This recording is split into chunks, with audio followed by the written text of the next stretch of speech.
हाँ तो करें स्टार्ट, है ना। Good evening to all. तो हमारा टॉपिक जो चल रहा था, क्लास के एमसीक्यू चल रहे थे ना, क्लास टॉपिक के। तो अब नेक्स्ट सेकंड क्लास को स्टार्ट करते हैं हम लोग। सो ऑनलाइन वॉइस वगैरह क्लियर है? सो प्लीज रिस्पॉन्स में। तो करते हैं वापस से क्वेश्चन स्टार्ट करते हैं, ठीक है। तो हमारा जो फर्स्ट क्वेश्चन है, which of the following statement about, ये सेकंड आ गया क्वेश्चन, फर्स्ट पे जाना है मेरे को।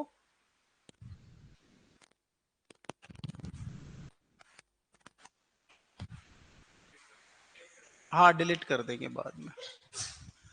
सो हमारा फर्स्ट क्वेश्चन है, in Java a class that can not be instituted directly but can be sub classes is known as. तो बेसिकली किस क्लास की बात कर रहा है, क्योंकि क्लास आपको पता है क्या होती है। अभी कौन सी क्लास की बात कर रहा है, तो थोड़ा सा जोर दें। क्लास आपको पता है एक ब्लूप्रिंट है, ठीक है, या आप इसे क्या कहते हो, टेम्पलेट कहते हो।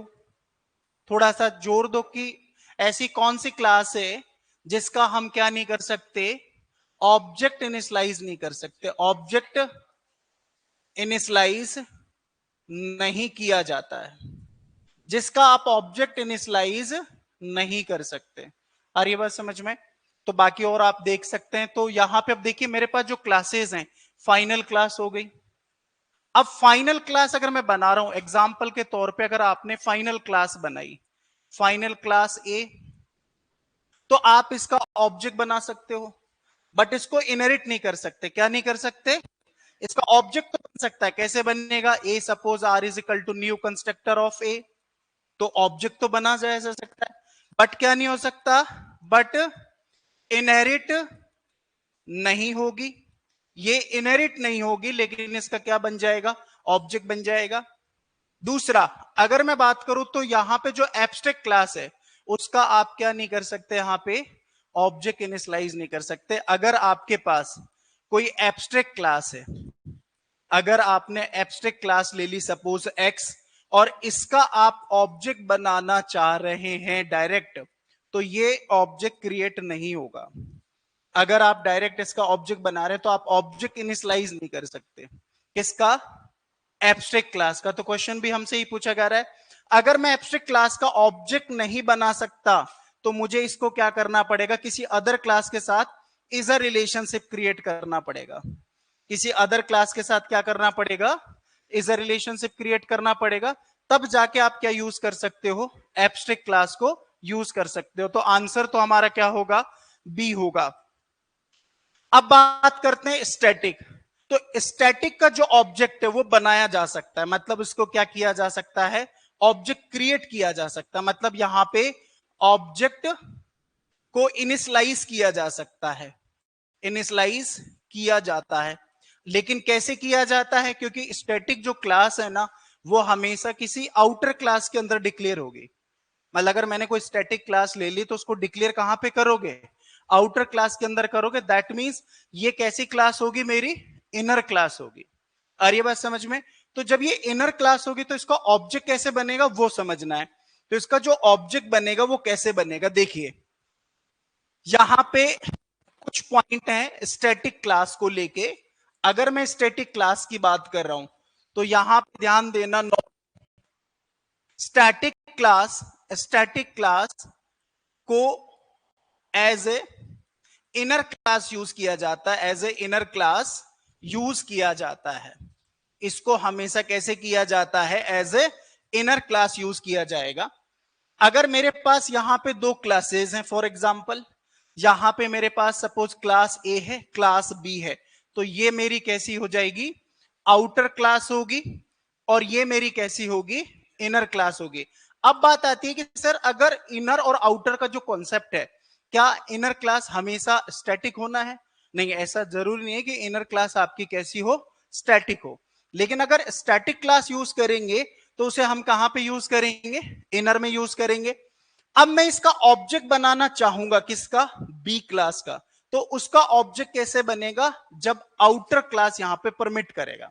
कहने का मतलब है कैसे, अगर मेरे पास यहां पे सपोज दैट मैंने यहां पे क्लास बना रखी ए, ध्यान देना, फिर मैंने यहां पे बनाई क्लास कौन सी, स्टैटिक क्लास बनाई मैंने बी, ये मैंने बी क्लास बना दी और ये हो गई, तो स्टैटिक कौन सी क्लास हो गई मेरी, बी, जो कि एक इनर क्लास होगी। अब देखिए इसका ऑब्जेक्ट कैसे होगा, तो एक चीज ध्यान रखना, मैंने कहा था कि जो स्टैटिक मेंबर होते हैं उनको हमेशा किनके साथ एक्सेस किया जाता है, क्लास के नाम के साथ एक्सेस किया जाता है। मतलब इनर क्लास का जो कंस्ट्रक्टर है वो भी किसके साथ कॉल होगा, आउटर क्लास के नाम के साथ कॉल होगा, और उसका जो क्लास है और उसका जो रेफरेंस है यानी जिसमें ऑब्जेक्ट इनिशियलाइज होगा वो भी आउटर क्लास के नाम के साथ ही कॉल होगा। मतलब कैसे बनाया जाएगा वो देखो ऐसे बनेगा, इसका ऑब्जेक्ट कैसे बनेगा वो देखो, इसका ऑब्जेक्ट कैसे बनेगा, तो इसका ऑब्जेक्ट कैसे बनाऊंगा यहां पे, ए डॉट में बी, किसका ऑब्जेक्ट बना रहे हो आप, बी का,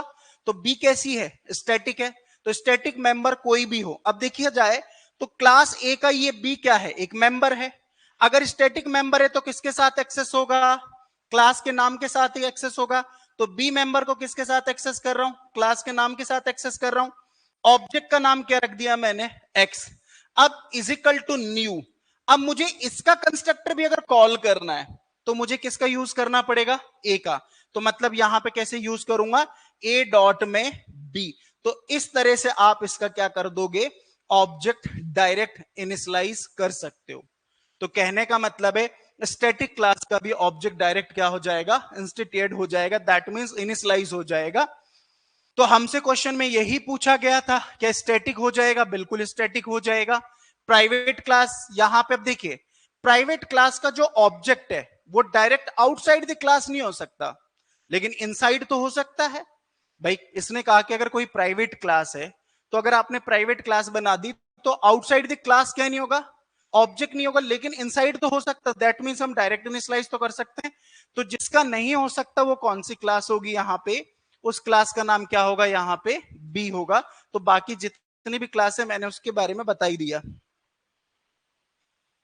चलिए इसमें एक पॉइंट आप ये जरूर नोट कर लें नोट्सों में कि ये वाला शायद अपन ने मिसिंग था ये उस टाइम आप लोगों का, तो देख लें, ये पॉइंट जरूर लिख लें आप। स्टैटिक क्लास के कॉन्सेप्ट में आप ये लिख सकते हैं कि स्टैटिक क्लास को as a inner class use किया जाता है, ये इसके लिए कंपलसरी टर्म से ध्यान रखना। आप direct outer as a simple या एज ए यूज नहीं कर सकते, तो इसको हमें ऐसे यूज करना है। तो मैंने एग्जांपल के तौर पे समझा दिया, और इसका ऑब्जेक्ट बनाने का तरीका यही होगा। अगर आप डेमोस्ट्रेट भी करेंगे तो ऑब्जेक्ट बनाने का तरीका यही होगा जो मैंने आपको बताया। नहीं सुमन जी, आउटर नहीं हो सकती। चलिए अब चेंज करते हैं, नेक्स्ट क्वेश्चन पे आ जाते हैं।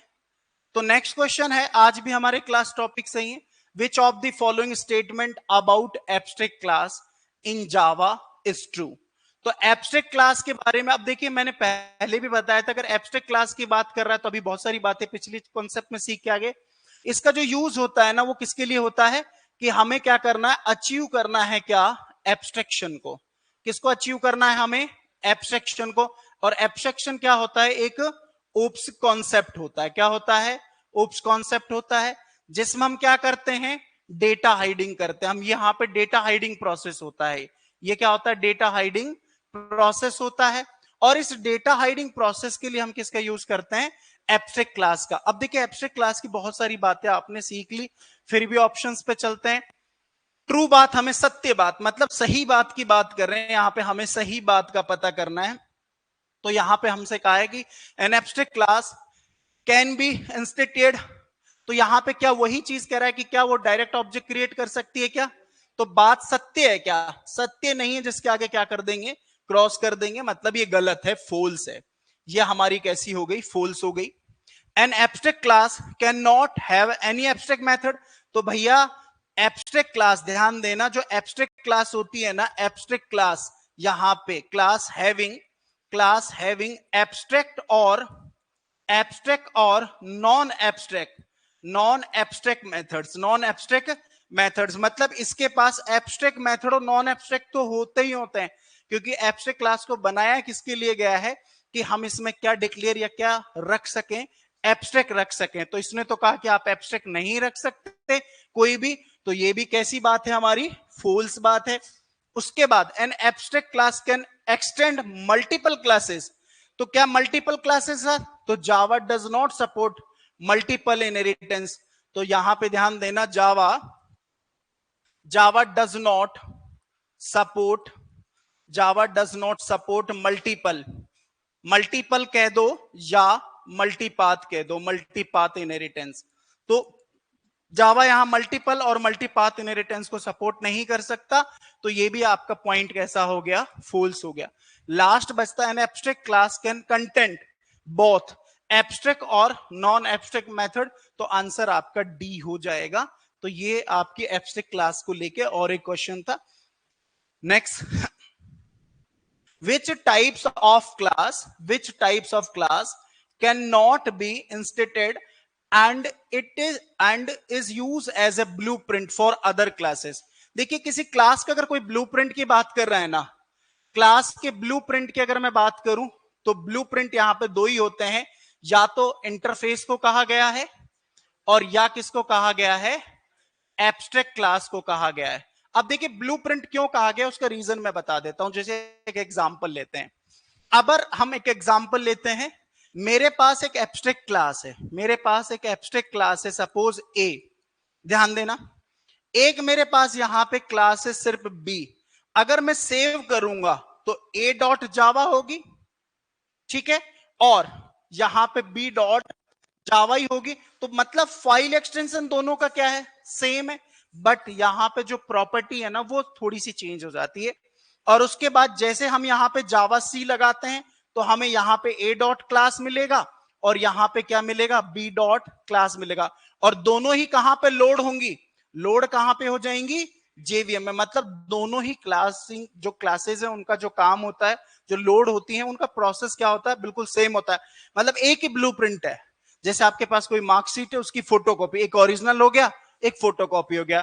तो क्लास का ही ब्लूप्रिंट यहां पे जो अदर क्लास होती है वो कौन सी होती है, आपकी एब्स्ट्रैक्ट क्लास होती है। कंक्रीट जो कि आपकी जनरल क्लास होती है, या जो आपकी रेगुलर क्लास होती है, या आपकी जो सिंपल क्लास होती है। अब रेगुलर, जर्नल या सिंपल क्लास किसको कहा गया है, जिसमें आप कंप्लीट तो इंप्लीमेंटेशन कर सको, जो आपके सभी उप्स के कॉन्सेप्ट्स को सपोर्ट कर सके, साथ में आप उसका डायरेक्ट ऑब्जेक्ट क्या कर सको, इनिशियलाइज कर सको, तो वो आपकी कॉन्क्रीट क्लास हो गई। फाइनल क्लास आपको पता है डिक्लेयर विद कैसे होती है, ये डिक्लेयर विद फाइनल कीवर्ड, ठीक है। और ऐसी क्लास को हम क्या नहीं कर सकते, इनहेरिट नहीं कर सकते। स्टैटिक मैंने अभी बता ही दिया था, तो आंसर इसका होगा बी होगा। Next, which types of class allows for the creation of multiple objects and content a complete implementation. अभी चर्चा हो रही थी, जिसका आप मल्टीपल ऑब्जेक्ट बना सको, कंप्लीट इंप्लीमेंटेशन कर सको, तो वो होती है आपकी कौन सी, अगर मैंने क्लास ए बनाई और इसके अंदर आपने जो भी कोडिंग करी, अब देखिए ना तो इसके आगे कोई फाइनल लगा हुआ है, ना स्टैटिक लगा हुआ है, समझ रहे हैं मेरी बात को, ये ना ही आपकी कैसी क्लास है, इनर क्लास है, ना ही ये रैपर क्लास, ये कैसी क्लास है, इसको कहते हैं हम कौन सी क्लास, कॉन्क्रीट क्लास कहते हैं। कौन सी क्लास कहते हैं इसको, कॉन्क्रीट क्लास कहते हैं। और ये बेसिकली हमारी कैसी होती है, ये सिंपल या जर्नल क्लास होती है, सिंपल या हमारी नॉर्मल, या आप इसको जर्नल क्लास कह सकते हो, ये हमारी क्लास होती है। और इसमें आप सभी चीज कंटेंट कर सकते हो, इंप्लीमेंट कर सकते हो, और मल्टीपल ऑब्जेक्ट बन सकता है। जैसे मैंने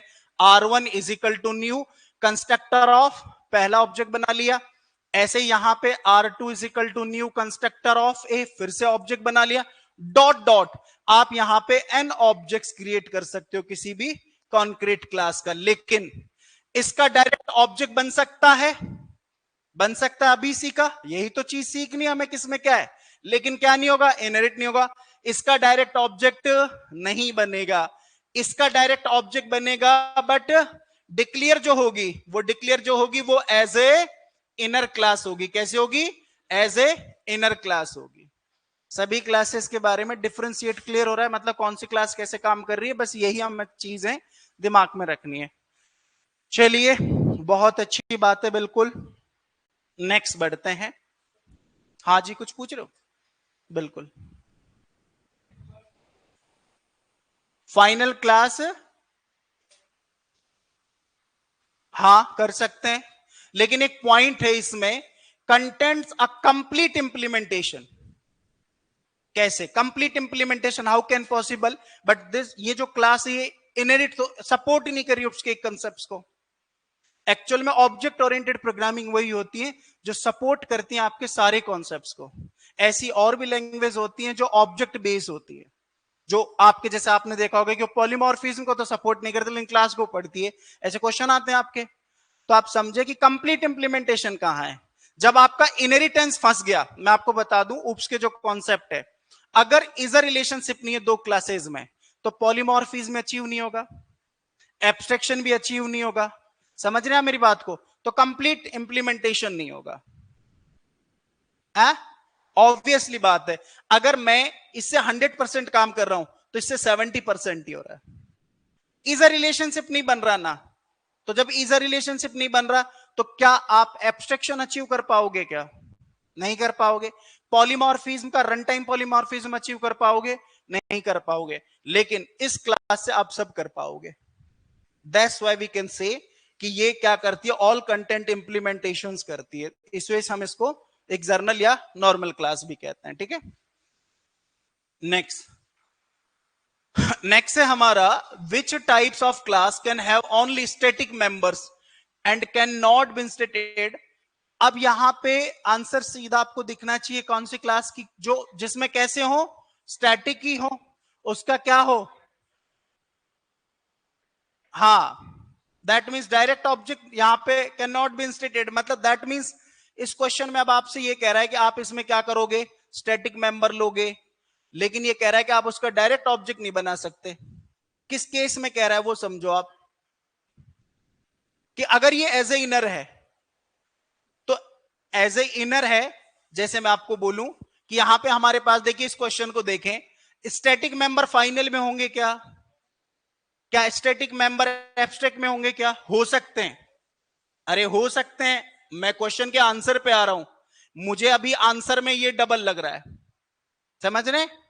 और उसके बाद कॉन्क्रीट इसके अंदर हो सकते हैं, लेकिन डायरेक्ट ऑब्जेक्ट बनाने के लिए मना कर रहा है, लेकिन बनता है। देखिए भाई, हो सकते हैं स्टैटिक, लेकिन डायरेक्ट ऑब्जेक्ट बनाने के लिए मना कर रहा है, तो बात क्या है? गलत है। दो चीजें पकड़नी है। एक तो कह रहा है कि जो मेंबर है ना, ये आपकी कोई क्लास है। अब इसमें क्या हो, स्टैटिक मेंबर्स हैं। क्या है हमारे? स्टैटिक मेंबर्स हैं। भाई क्वेश्चन को समझें, ये कह रहा है कि मैं स्टैटिक तो मेंबर रखूं ओनली, और इसका डायरेक्ट क्या नहीं बना सकता मैं, ऑब्जेक्ट ने। क्या प्रोटोटाइप जो मेथड्स हैं वो स्टैटिक हो सकते हैं क्या? प्रोटोटाइप मेथड नहीं। अगर प्रोटोटाइप मेथड स्टैटिक होंगे तो उनको आप ओवरराइड नहीं कर पाओगे। मतलब उनकी जो बॉडी और डेफिनेशन है वो कहां पे दी जाती है? उसकी सब क्लास के अंदर। भाई आपके पास यहां पे क्लास सपोज P है और ये क्लास सपोज C है, और मैंने यहां पे इनको क्या करा दिया, एक्सटेंड्स करा दिया, और इनके बीच में इज अ रिलेशनशिप हो गया। ठीक है, अब अगर सपोज ये आपकी कैसी क्लास है, या आपकी एब्स्ट्रैक्ट क्लास है, तो एब्स्ट्रैक्ट क्लास के जितने भी मेथड होंगे उनका इंप्लीमेंटेशन कहां पे होगा? उसके ड्राइव क्लास के अंदर। चलिए, इतनी बात समझ रहे हैं। अब ये कह रहा है कि ओनली स्टैटिक हो, तो यहां स्टैटिक आंसर, अब देखिए, अब आपके सामने दो चीजें, यहां पे आंसर स्टैटिक दोगे या एब्स्ट्रैक्ट दोगे, मुझे बताइए। यस, हाँ जी राकेश जी, क्या आंसर दोगे आप?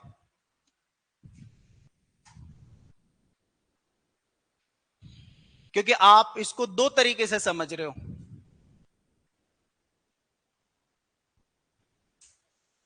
स्टैटिक दोगे, इसको एब्स्ट्रैक्ट आंसर क्यों नहीं दोगे?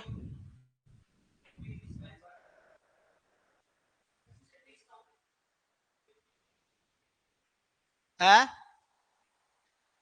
हाँ, हाँ एग्जैक्टली किसी भी स्टैटिक क्लास के अगर मेंबर स्टैटिक हैं तो उसका ऑब्जेक्ट या इंस्टेंस बनाने की आवश्यकता ही नहीं है।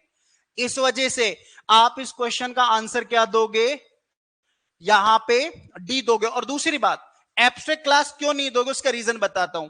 अगर कोई मेंबर यहां स्टैटिक है, अगर यहां पे क्या प्रोटोटाइप, अगर आपके सॉरी एब्स्ट्रैक्ट मेथड, यहां पे अगर आपके जो एब्स्ट्रैक्ट मेथड हैं वो एब्स्ट्रैक्ट मेथड जो अगर आपके कैसे हैं, स्टैटिक हैं, तो आप इन्हें क्या नहीं कर पाओगे, यहां पे डू नॉट ओवरराइड, यहां पे क्या नहीं होंगे, वो ओवरराइड नहीं होंगे, दैट मींस उनका इंप्लीमेंटेशन नहीं होगा।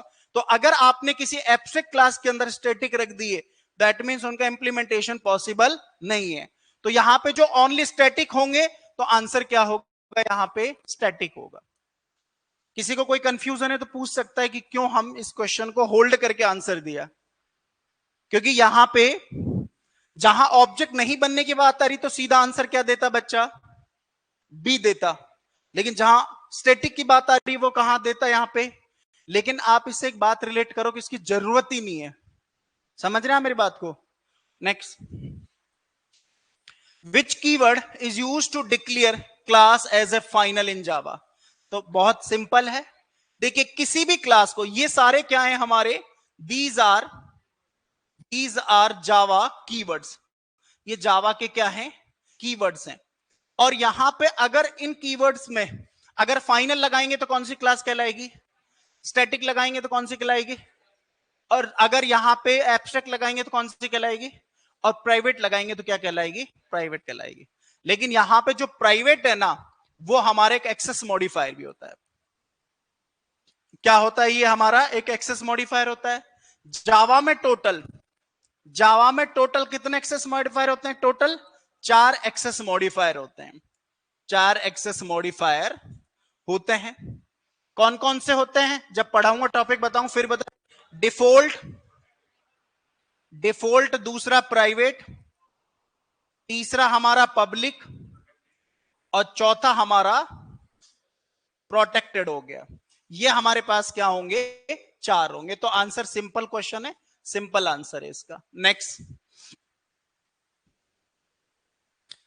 which types of class can content only static methods and variables। फिर से अगेन सिंपल है। देखिए क्वेश्चन एक ही टॉपिक से, इस वजह से क्वेश्चन बदल सकता, आंसर तो वही रहेंगे क्योंकि टाइप्स ऑफ क्लास ही चल रहे हैं, ठीक है ना। बाकी अगर एक टॉपिक में आज 17 क्वेश्चन है, कल 15, 32 क्वेश्चन हो जाते हैं तो सब चीज क्लियर हो जाती है, ठीक है। तो आंसर आपको पता है, हाँ जी। चलिए भवानी जी मुझे इस क्लास को समझाओ, खड़े हो। क्या होती है ये, क्या कर सकते हैं इसके साथ,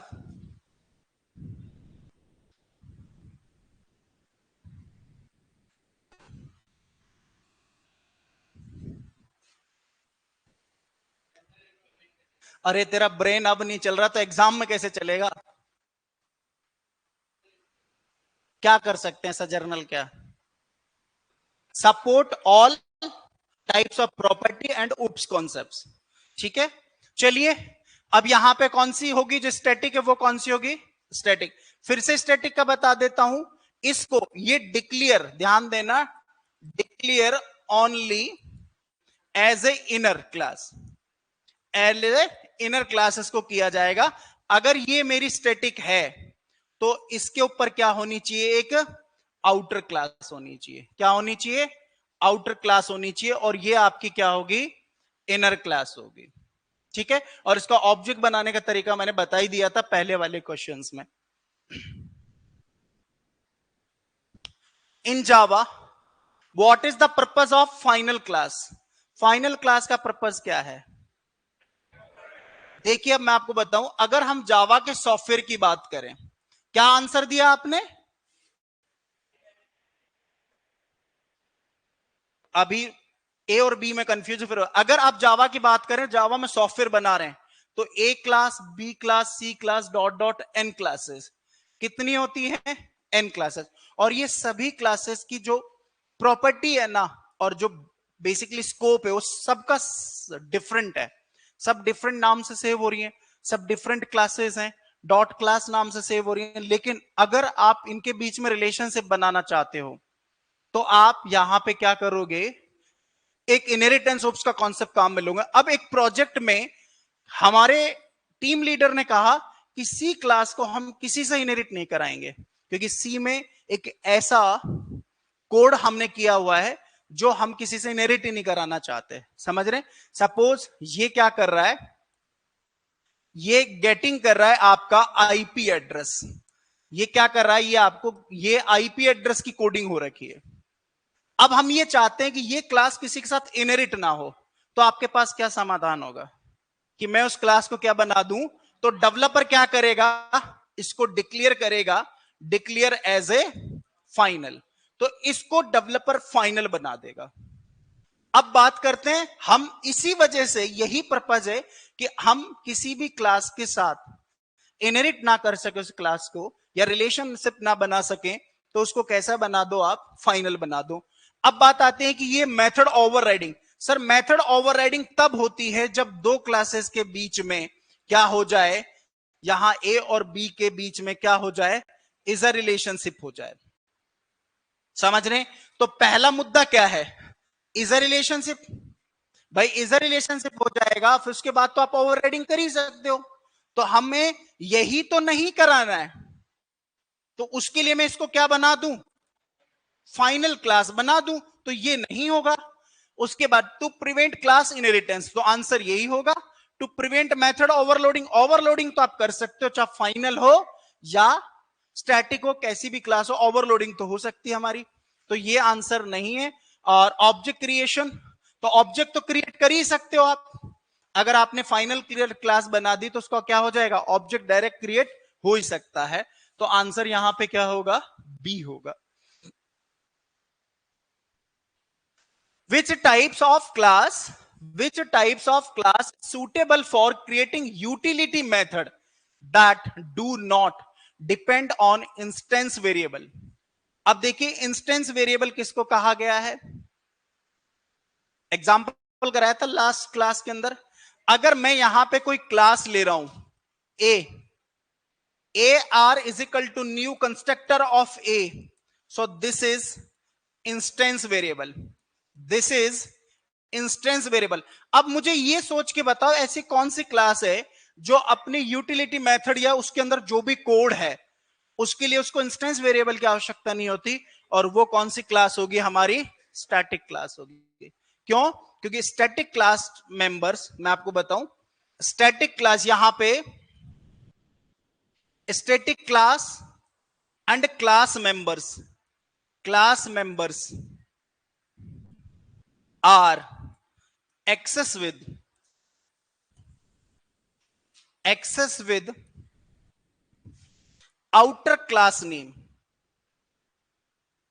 अगर आपने इनर क्लास ली हुई है तो किसके साथ एक्सेस होंगे, आउटर क्लास के नाम के साथ एक्सेस होंगे। इस वजह से यहां पे आंसर क्या होगा हमारा, डी होगा।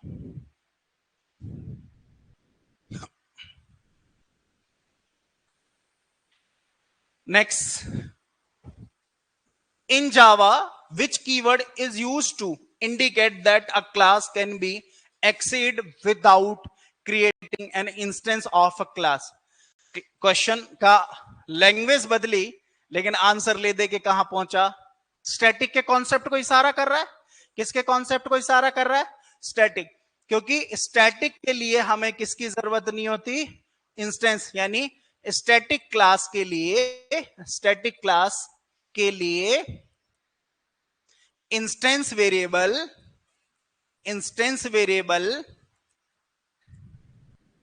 की आवश्यकता,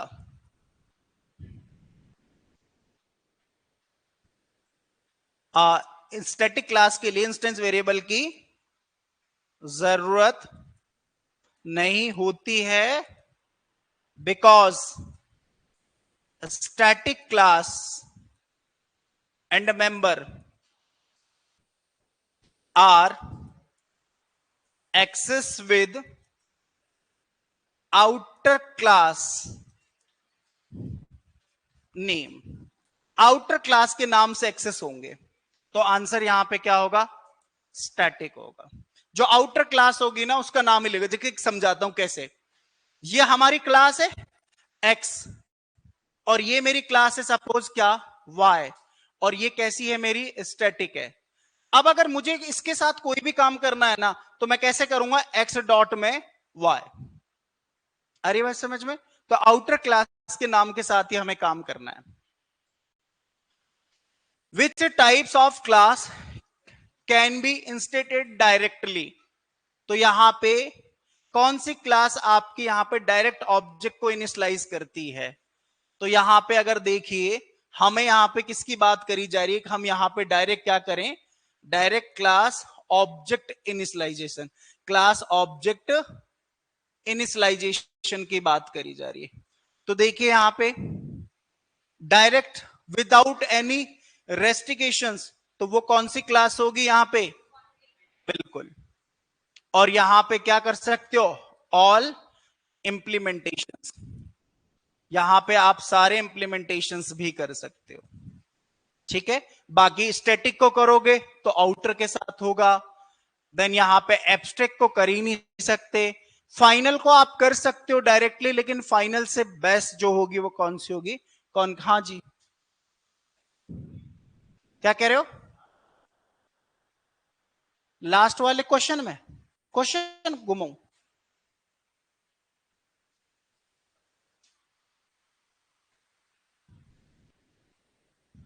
यहां पे कह रहा है in Java which keyword is used to indicate that a class can be accessed without creating an instance of the class।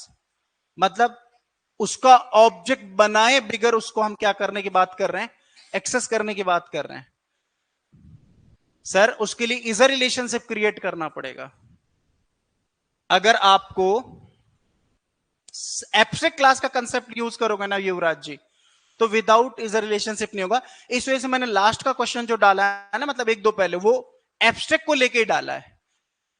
समझो मैंने एब्स्ट्रैक्ट क्लास बनाई, वो क्लास का एक ब्लूप्रिंट समझो आप, लेकिन वो क्या करती है, हैविंग एब्स्ट्रैक्ट और नॉन एब्स्ट्रैक्ट प्रॉपर्टी करती है।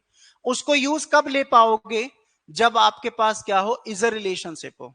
डायरेक्ट ऑब्जेक्ट नहीं बना सकते, नहीं बना सकते ना, लेकिन वो उसको एक्सेस करने की बात कर रहा है।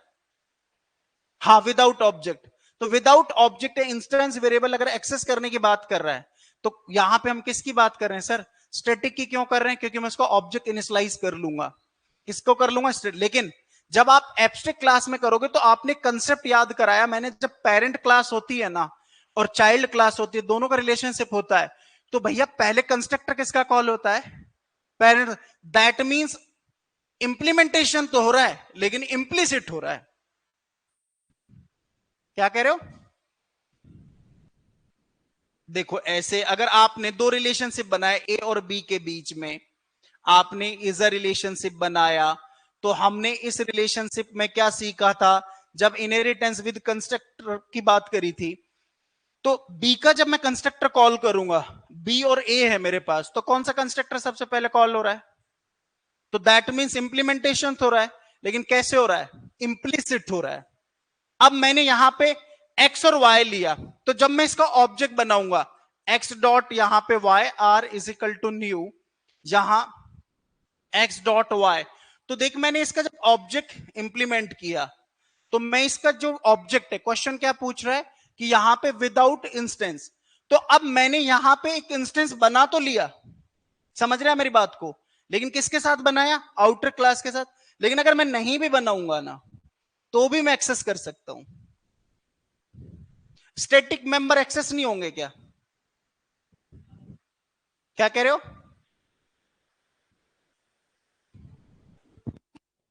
तो अब इनके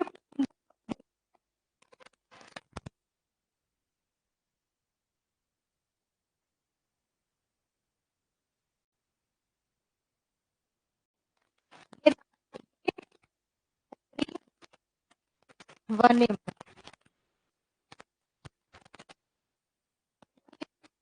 इसकी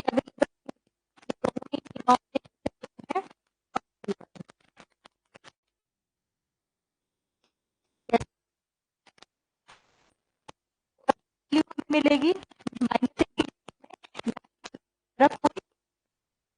चलिए यहां पे हो गया, लेटर ऑन अपन डिस्कशन कर लेंगे, बाकी आप क्वेश्चंस को कंसर्न करें। नेक्स्ट, ये तो सिंपल ही था। अब what is a class in Java, तो सिंपल क्वेश्चन है, क्लास क्या होती है? एक ब्लूप्रिंट, या उसको हम क्या कहते हैं? टेम्पलेट कहते हैं। लास्ट टाइम क्लास स्टार्ट होने से पहले क्लास के बारे में काफी कुछ बताया, तो आंसर क्या होगा? स्टैटिक रेफरेंस नहीं होगा। Instance of a class is called, क्या होगा वो?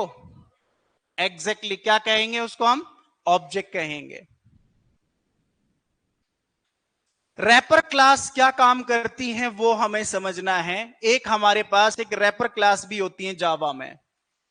जावा में अगर प्रिमिटिव डेटा टाइप है, अब देखिए जावा में हमारे पास कैसे हैं? प्रिमिटिव डेटा टाइप है।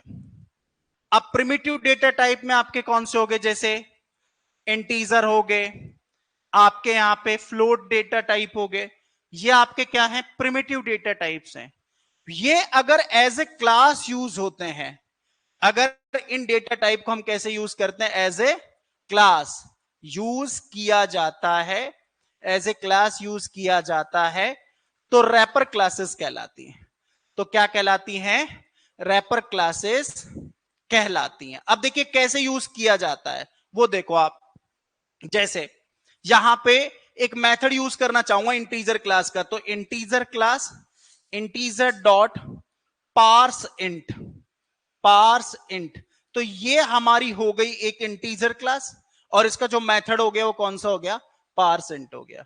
तो ये जो है एज ए क्लास भी यूज हो रही है, और एज ए क्या हो रहा है? ये डेटा टाइप। कौन सा डेटा टाइप यहां पे? Primitive data type. तो यहां पे use to encapsulate primitive data types. जी, स्ट्रिंग, स्ट्रिंग हमारी नॉन प्रिमिटिव क्लास होती है,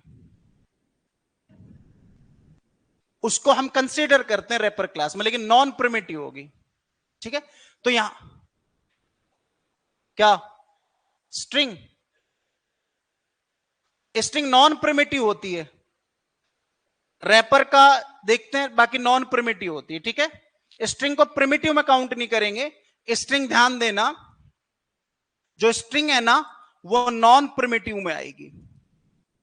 और रैपर क्लासेस किनको कहा गया? जो प्रिमिटिव डेटा टाइप्स हैं उनको अगर एज ए आप क्या यूज करो? क्लास यूज करो, तो रैपर क्लासेस हैं। तो यहां पे answer use to encapsulate primitive data type, declare new class called wrapper, create a new instance of. यहां आंसर यही होगा कि हम यहां पे यूज कैसे कर रहे हैं? एज ए एनकैप्सुलेट कर रहे हैं प्रिमिटिव डेटा टाइप्स को। तो वही हमारी क्या होती है? जावा में रैपर क्लास होती है। मतलब हम कह सकते हैं कि wrapper class in Java is a use to encapsulate primitive data types. Next, बाकी हम लोग डेटा टाइप्स में भी दोबारा पढ़ेंगे इस तरह के क्वेश्चंस। एब्स्ट्रैक्ट क्लास क्या होती है? तो देखिए एब्स्ट्रैक्ट क्लास जो होती है वो क्या करती है? हैविंग एब्स्ट्रैक्ट और नॉन एब्स्ट्रैक्ट मेथड। ये हमारी एब्स्ट्रैक्ट और नॉन एब्स्ट्रैक्ट मेथड को रखती है, और इसका यूज होता है, इसको यूज क्यों किया जाता है? ये अचीव करती है एब्स्ट्रैक्शन को, इसका एब्स्ट्रैक्शन अचीव करने के लिए किया जाता है। और दूसरा, ये डिक्लेयर होती है with abstract keyword. Abstract keyword के साथ डिक्लेयर किया जाता है। बहुत सारी और रिलेवेंट बातें, ऑप्शन पे चलते हैं। Created using abstract keyword, content abstract और non abstract method, need to be inherited to be used. तो देखिए सर, यहां पे अगर इसको यूज करना है तो आपको क्या करना पड़ेगा? आपको यहां पे कौन सा कीवर्ड यूज करना पड़ेगा? आप किसके अंदर क्या रखते हो आप? तो आंसर क्या आ जाएगा? ऑल ऑफ दी, मतलब आपका आ जाएगा ऑल ऑफ दीज, आंसर आ जाएगा। नल इन जावा इज, नल क्या है जावा में? बताइए जरा। मैं एक चीज पूछना चाह रहा हूं, क्या नल जावा में कीवर्ड होता है क्या? एक रिजर्व वर्ड होता है, ध्यान देना। रिजर्व जो वर्ड होते हैं ना इन जावा, जो रिजर्व वर्ड होते हैं रिजर्व वर्ड जो होते हैं, एक नल को माना गया है, एक ट्रू को माना गया है और एक फॉल्स को माना गया है।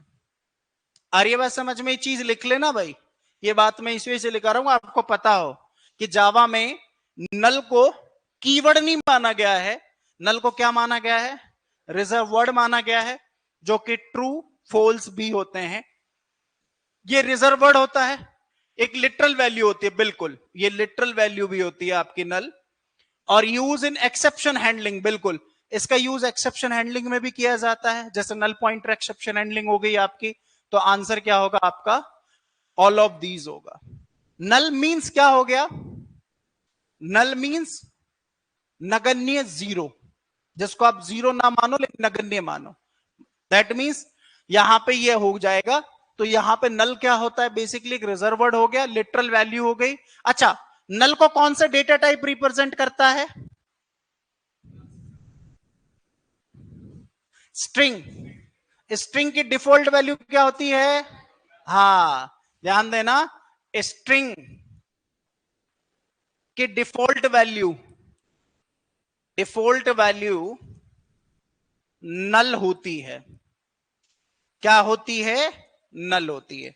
एग्जाम्पल के तौर पे, अगर आपने कोई क्लास बनाई ए और यहां पे एक स्ट्रिंग वेरिएबल डिक्लेयर किया एक्स, अब इस का ऑब्जेक्ट बना के आप इसको डिस्क्राइब करते हो, A are is equal to new constructor of A, और अब एसओपी में आर डॉट एक्स करते हो, so what will be answer?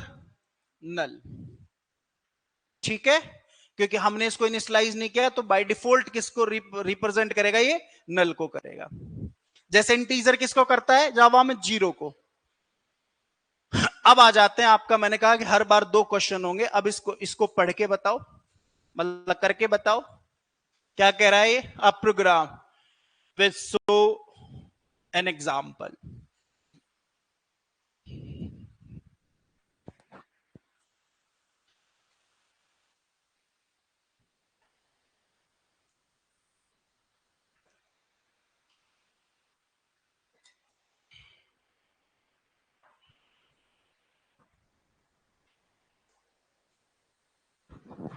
चलिए देखते हैं। अब देखें सर, यहां पे क्लास है ए और एक मेन क्लास है जिसमें हमने कुछ डिस्प्ले किया हुआ है। तो हम शुरुआत वैसे देखा जाए तो मेन क्लास से करते हैं, लेकिन ऊपर का भी हम पढ़ लेते हैं। ये हमारा स्टैटिक वेरिएबल है। कैसा है? स्टैटिक वेरिएबल है। तो स्टैटिक वेरिएबल है तो एक्स क्या है? स्टैटिक वेरिएबल है, मतलब ये स्टैटिकली डिक्लेयर है। तो इसका फिक्स मेमोरी एलोकेशन हो गया। क्या हो गया? इसका फिक्स मेमोरी एलोकेशन हो गया, और without creating any types of instance या ऑब्जेक्ट जो भी आपका हो। अब क्या हुआ कि हमने इसके 2 ऑब्जेक्ट बनाए, एक ऑब्जेक्ट बनाया R1 और एक ऑब्जेक्ट बनाया R2। मतलब X को जो मेमोरी मिली, सपोज 1000 एड्रेस पे मिली, जिसमें क्या पड़ा हुआ है? 10। और यहां जो ऑब्जेक्ट है R1 और R2 दोनों क्या कर रहे हैं? इसको पॉइंट कर रहे हैं। समझना आप? तो यहां पे जो X को मेमोरी मिली, उसके बाद हमने R1 ऑब्जेक्ट से उसको कैसे रिप्लेस कर दिया? 100 से रिप्लेस कर दिया। तो कहने का मतलब है कि आप कितनी बार भी ऑब्जेक्ट बनाओ, लेकिन स्टैटिक मेंबर्स की जो मेमोरी होती है वो कैसी होती है? स्टैटिक होती है, फिक्स होती है, डायनेमिक नहीं होती। डायनेमिक होती तो मेमोरी यहां पे R1 और R2 को दो जैसे ऑब्जेक्ट बनते तो 2 बार मेमोरी मिलती, but without any creating objects इसको मेमोरी एलोकेट हो गई। बट ये दोनों ही रेफरेंस इसको रेफरेंस करते हैं। तो यहां दोनों ही रेफरेंस जब रेफरेंस कर रहे हैं, तो अभी एक्स की करंट वैल्यू क्या है? 100। तो जब x की करंट वैल्यू 100 है, जब एसओपी में मैं आऊंगा तो R1 के साथ प्रिंट करूंगा तो भी क्या आएगा? 100 आएगा। R2 के साथ प्रिंट करूंगा तो भी 100 आएगा। क्लास के नाम के साथ भी प्रिंट करूंगा तो भी 100 ही आएगा। क्लास के मेंबर को आप किसके साथ एक्सेस कर सकते हो? क्लास के नाम के साथ। तो यहां पे आंसर क्या आ जाएगा? 100 आ जाएगा। कोई दिक्कत इस एग्जाम्पल में? 100 आएगा।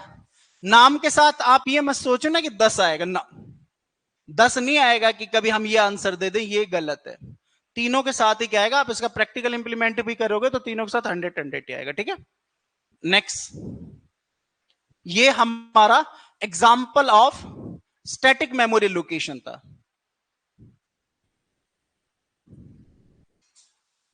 अब नेक्स्ट आ जाते हैं अपन। अब नेक्स्ट है हमारा, फिर से हमें एक एग्जाम्पल दिया है। अब ये कैसा है मेरा, नॉन स्टैटिक डेटा मेंबर है। कैसा है ये, नॉन स्टैटिक डेटा मेंबर है। तो ये डिपेंड किस पे करेगा, ऑब्जेक्ट पे। तो हमने कितनी बार ऑब्जेक्ट बनाया, R1 ऑब्जेक्ट बनाया, तो X को मेमोरी मिली 10, सपोज उसका एड्रेस क्या है 1000, और उसको रेफरेंस कौन सा इंस्टेंस कर रहा है R1। फिर दोबारा ऑब्जेक्ट बना, फिर से दोबारा मेमोरी मिली, सपोज 2000 एड्रेस पे, किस नाम को, X को।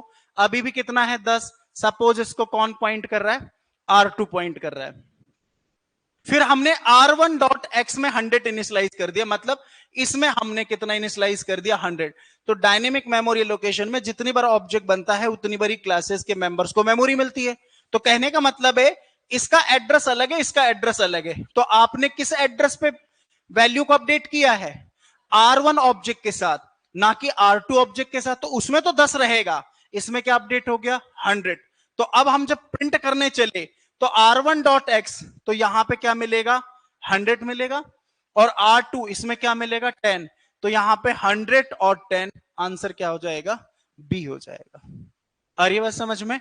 तो ये है हमारा आज के क्वेश्चंस। अब नेक्स्ट टॉपिक के क्वेश्चन, नेक्स्ट क्लास टॉपिक लिख लीजिए, next third class topic. Next जो थर्ड क्लास टॉपिक है वो हम पढ़ेंगे ऑब्जेक्ट और एक्सेस मॉडिफायर को। एक्सेस मॉडिफायर को पढ़ेंगे तो क्लास की वापस से भी एक दो एग्जांपल और क्लास के मैं करा दूंगा, क्योंकि एक्सेस मॉडिफायर को रिलेट कर रहे थे। तो हम यहां पे ऑब्जेक्ट के और एक्सेस मॉडिफायर के, so we will continue tomorrow, कल करेंगे। Okay, thank you guys.